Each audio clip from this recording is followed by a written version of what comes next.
So, natutuwa ko lang ibalita sa inyo. Nagpruning po uli kasi ako ng ubas. Kung di ba natandaan ninyo na namunga na ito ng marami dati, minsan lang dahil ipinapruning ko.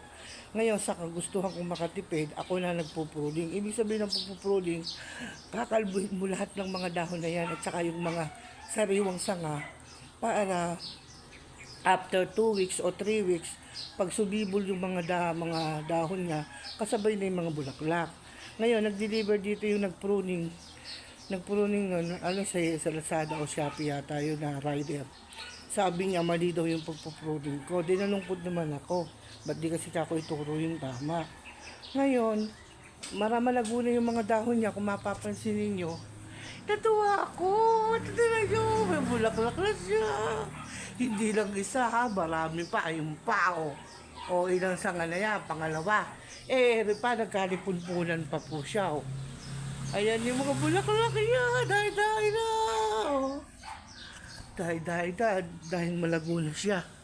Ayun. Oh.